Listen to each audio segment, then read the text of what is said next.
मित्रों, आपको पुस्तक ब्रह्म वर्चस्व साधना की ध्यान धारणा लेखक श्री राम शर्मा आचार्य पृष्ठ 71 से पढ़कर सुनाते हैं। सविता अवतरण का ध्यान आपको पढ़कर सुनाया। पृष्ठ 75 से पढ़कर सुनाते हैं। प्राणमय कोश, पहला था अन्नमय कोश, दूसरा है प्राणमय कोश। आइए सुनते हैं। प्राणमय कोश सूक्ष्म शरीर का वह भाग है जिसे विद्युत भंडागार कह सकते हैं। शरीर भी एक मशीन है। मशीनों के चलने में कोयला, भाप, तेल, बिजली आदि के आधार पर उत्पन्न ऊर्जा काम करती है। मनुष्य या पशु के शरीर से ही आरंभिक दिनों में यह शक्ति प्राप्त होती थी, इसलिए उसे अश्व शक्ति के नाम से नापा तोला जाता था। मनुष्य शरीर के कलपुर्जे इतने अधिक हैं कि यदि उनकी छोटी इकाइयों को भी गिना जाए तो वे अरबों की संख्या में आ पहुंचेंगी। इन सभी का संयुक्त अस्तित्व तो अवयवों के रूप में है ही। वे स्वतंत्र घटक के रूप में भी अपने अद्भुत क्रियाकलापों को चलाते हैं। इनकी गतिशीलता एक विशेष प्रकार की बिजली के आधार पर चलती है। विशेष प्रकार की इसलिए कि मशीनों को चलाने वाली स्थूल बिजली से बहुत अंशों में मिलती जुलती होते हुए भी उसकी मौलिक विशेषताएं और भिन्नताएं भी हैं। इसलिए उसे प्राण विद्युत कहा जाता है। अध्यात्म विज्ञान में इसे प्राण कहा गया है। इसी सामर्थ्य के सहारे काया के समस्त अवयव और घटक अपना अपना काम अनवरत रूप से चलाते रहने में समर्थ होते हैं। साथियों, कारखाने में काम करने वाली मशीनों का अपना विज्ञान है। उन्हें चलाने वाली बिजली भी मोटी दृष्टि से देखने में मशीनों के साथ अपना कार्य संयुक्त रूप से करती दिखती हैं, फिर भी उसका स्वतंत्र अस्तित्व और स्वतंत्र विज्ञान है। मशीनें और बिजली मिलजुल कर काम जरूर करती हैं, फिर भी दोनों की स्वतंत्र सत्ता को भली प्रकार देखा समझा जा सकता है।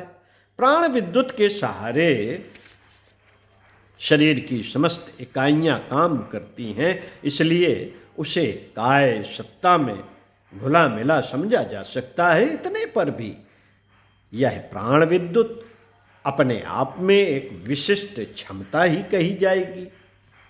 यह समस्त शरीर के अंतराल में छाई रहती है और उसका प्रभाव प्रकाश बाहर भी एक सीमा तक काम करता रहता है।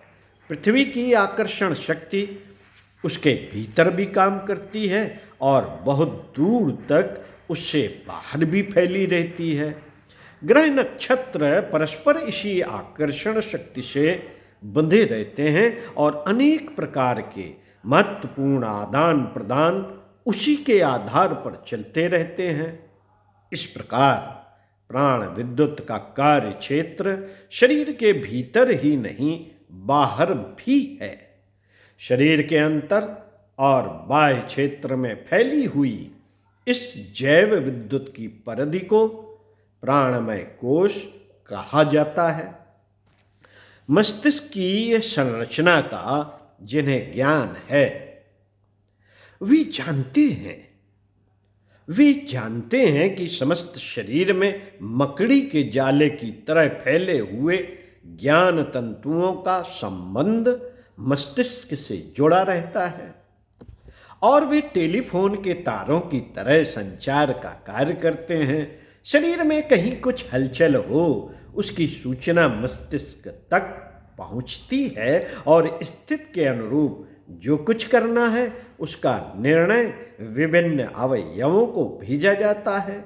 जैसे किसी स्थान पर चींटी काटे तो उसकी सूचना मस्तिष्क को पहुंचेगी और वहां से हाथ को उठने, उंगलियों को मुड़ने, चींटी हटाने और काटे स्थान को खुजलाकर विष को हटा देने का आदेश मिलेगा।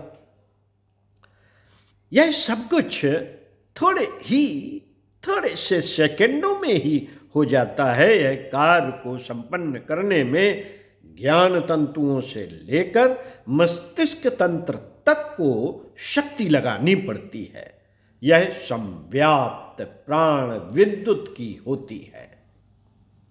सोचने विचारने के लिए काम आने वाले मस्तिष्कीय भाग को सचेतन कहा जाता है। शरीर के भीतर अनवरत रूप से चलने वाले क्रियाकलापों के पीछे अचेतन मस्तिष्क काम करता है। रक्त संचार, श्वास प्रश्वास, आकुंचन प्रकुंचन, निमेष उन्मेष, पाचन विसर्जन आदि के अनेकों क्रियाकलापों को संपन्न करना अचेतन का काम है। सचेतन और अचेतन दोनों ही मस्तिष्क को अपना काम करते रहने की सामर्थ्य प्राण विद्युत से ही मिलती है। न केवल मस्तिष्क वरन शरीर के सभी अवयव और घटक इसी बिजली के सहारे गतिशील रहते हैं। मस्तिष्क में ईईजी के और हृदय में ईसीजी के सहारे इस विद्युत प्रवाह की नापतोल की जाती है। सामान्यतः इसे ताप के रूप में अनुभव किया जाता है। गतिशीलता इसी की प्रतिक्रिया है। प्राण विद्युत का अनुपात एवं संतुलन ठीक बना रहने से ही शारीरिक और मानसिक स्वास्थ्य ठीक रहता है। उसमें गड़बड़ी होने से अवयवों की गतिशीलता लड़खड़ाती है और कई प्रकार के रोग उठ खड़े होते हैं। साथियों, औषधियाँ रासायनिक गड़बड़ियों को ठीक कर पाती हैं क्योंकि वे रासायनिक पदार्थों की बनी होती हैं और अपने क्षेत्र में ही काम करती हैं। प्राण विद्युत की गड़बड़ी से उत्पन्न रोगों पर औषधियों का प्रभाव अत्यंत स्वल्प पड़ता है और उस तरह की बीमारियों को कष्ट साध्य या असाध्य कहकर औषध विज्ञानी हार मान लेते हैं। यदि इन रोगों का प्राण उपचार संभव रहा होता तो उनकी निवृत्ति आसानी से संभव रही होती। मिस मैरिज वर्ग के कितने ही ऐसे उपचार अब प्रकाश में आने लगे हैं जो प्राण विद्युत को प्रभावित कर उस क्षेत्र में उत्पन्न व्याधियों का निराकरण करते हैं। मस्तिष्क एवं नाड़ी संस्थान की व्याधियां तो प्रायः इस विद्युत क्षेत्र के असंतुलन से ही उत्पन्न होती हैं। साथियों, शारीरिक स्फूर्ति और मानसिक उत्साह की विशेषता प्राण विद्युत के स्तर और अनुपात पर निर्भर रहती है। बढ़ने पर मनुष्य उत्तेजित और चंचल दिखाई पड़ता है। घटने से आत्महीनता, संकोच, अन्यमन्यसकता, उदासीनता, भीरुता, आशंका आदि बुराइयां पैदा हो जाती हैं। चेहरे पर चमक, आंखों में तेज, मन में उमंग, स्वभाव में साहस, प्रवृत्तियों में पराक्रम, इसी विद्युत प्रवाह का उपयुक्त मात्रा में प्रवाहित होना सिद्ध करता है। एक शब्द में इसे प्रतिभा कहा जा सकता है। अध्यात्म विज्ञान में इस तत्व को तेजस कहा गया है। तेजस और कुछ नहीं, प्राण शक्ति की उपयुक्त मात्रा का प्रमाण भर है। शरीर के इर्द गिर्द फैला हुआ विद्युत प्रकाश तेजो वलय कहलाता है। इसका बाहुल्य चेहरे के इर्द गिर्द रहता है। देवताओं और महापुरुषों के चेहरे के इर्द गिर्द सूर्य जैसा आभा मंडल चित्रित किया जाता है। यह इस तेजो वलय का ही प्रदर्शन है। यह तो हुआ काय कलेवर के भीतर काम करने वाली विद्युत प्रवाह का संक्षिप्त एवं आंशिक परिचय। अब काया से बाहर के क्षेत्र में इस शक्ति के क्रियाकलापों की बात आती है। संपर्क और संगत की निकटता और घनिष्ठता के भले बुरे प्रतिफलों की बात सभी जानते हैं। इसका आधार संपर्क क्षेत्र के प्राणियों के बीच चलने वाला यह विद्युतीय आदान प्रदान ही होता है। आग अपने समीपवर्ती क्षेत्र पर प्रभाव डालती और उसे गर्म करती है।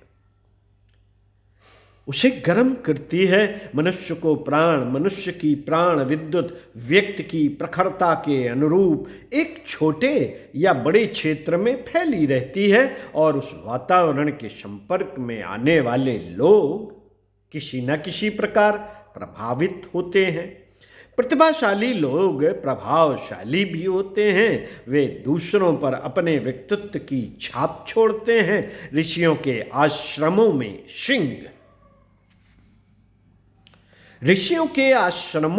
सिंह गाय साथ साथ पानी पीते और बिना बैर भाव के साथ साथ रहते थे। मनुष्यों पर, मनुष्येतर अन्य प्राणियों पर, यहाँ तक कि स्थानों एवं पदार्थों पर भी प्रतिभाशाली व्यक्तियों का प्रभाव पड़ता है। तीर्थों की गरिमा का आधार यही है। वहाँ किसी समय कोई प्रखर व्यक्तित्व रहे हैं और उनका प्रभाव अभी तक दृष्टिगोचर होता है। समय बीतने के साथ साथ यह झीना भी होता जाता है, पर जीवित व्यक्तियों का प्रभाव तो उनके समीपवर्ती क्षेत्र में बना ही रहता है।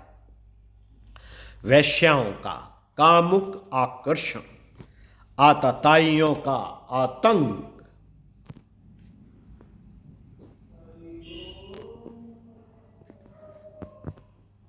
सज्जनों का सत प्रभाव बिना कुछ कहे सुने ही मात्र समीपता के आधार पर काम करते देखा जाता है। इसे प्राण विद्युत का ही चमत्कार कहा जा सकता है। साथियों, अपनी सांस्कृतिक मान्यताओं में कितनी ही ऐसी हैं जो प्राचीन काल में प्राण विद्युत के बुरे प्रभाव से बचने एवं अच्छे प्रभाव से लाभान्वित होने की दृष्टि से ही बनाई गई थीं। तब वे उपयोगी भी थीं, पर आज तो मात्र रूढ़ियां रह गईं और अंध परंपराओं के रूप में विकृत हो जाने पर निरर्थक ही नहीं, हानिकारक भी बन गई। छूत अछूत का भेद किसी समय दुष्टता एवं पतोन्मुख प्रभाव क्षेत्र से बचने के लिए था। भोजन पकाने और परोसने के संबंध में किन व्यक्तियों का सहयोग लिया जाए, किसका न लिया जाए, इसका निर्णय भी इस तथ्य को ध्यान में रखकर किया जाता था। विवाह में वर वधू के व्यक्तियों की क्षमता का महत्व भी इसी आधार पर था। शय्याशायी होने पर विद्युत प्रवाह परस्पर अति तीव्रता से दौड़ता है और घटिया स्तर के संपर्क में बढ़िया स्तर वाला अपनी जमा पूंजी गंवाता है। सत्संग, श्रेष्ठ व्यक्तियों के चरण स्पर्श आदि में यह विद्युत प्रवाह ही प्रधान रूप से काम करता है। प्राणवान, तपस्वी एवं तेजस्वी व्यक्ति अपने जमाने का वातावरण ही बदल देते हैं। ग्रीष्म ऋतु में हर वस्तु का तापमान बढ़ जाता है। वर्षा के दिनों में हवा में नमी भरी रहती है। सर्दियों में ठंडक का दौर कहीं भी देखा जा सकता है। महामानव भी अपने समय में ऋतु प्रभाव की तरह काम करते हैं और लोकमानस को, वातावरण को प्रभावित करते हैं। सज्जनों की तरह दुर्जनों का भी दुष्ट प्राण होता है और वह भी समीपवर्ती प्राणियों एवं पदार्थों को प्रभावित करता है। दुर्जनों और सज्जनों के छोड़े हुए प्राण बहुधा आकाश में टकराते रहते हैं। उस टकराव को ही देवासुर संग्राम कहा जाता है। शरीर के पोषण, अभिवर्धन के लिए, उसकी आदि व्याधियों का निवारण करने के लिए विविध उपचार किए जाते हैं। प्राण शरीर का कार्य क्षेत्र प्रत्यक्ष शरीर से कहीं बड़ा है। उसका महत्व एवं प्रभाव भी अधिक है। दुर्बल और रुग्ण काया में भी समर्थ प्राण हो तो वह आद्य शंकराचार्य की तरह रुग्ण एवं अल्पजीवी होते हुए भी आश्चर्यचकित कर देने वाले कार्य कर सकता है। किंतु यदि प्राण शक्ति दुर्बल रही हो तो फिर स्थूल काय प्राणी भी दीन दरिद्रों की तरह, अनाथ असहायों की तरह दयनीय स्थिति में पड़ा हुआ किसी प्रकार जिंदगी की लाश ढो रहा होगा। प्राण ही जीवन है, उसके निकट जाने पर मृतक काया तत्काल सड़ने गड़ने लगती है। विश्व प्राण के रूप में वह समस्त ब्रह्मांड में भरा पड़ा है।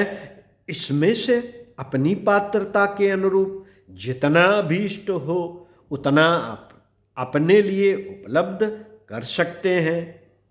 मरने के बाद प्रेत शरीर में प्रायः प्राणमय कोश ही अपना अस्तित्व बनाए और परिचय देता रहता है।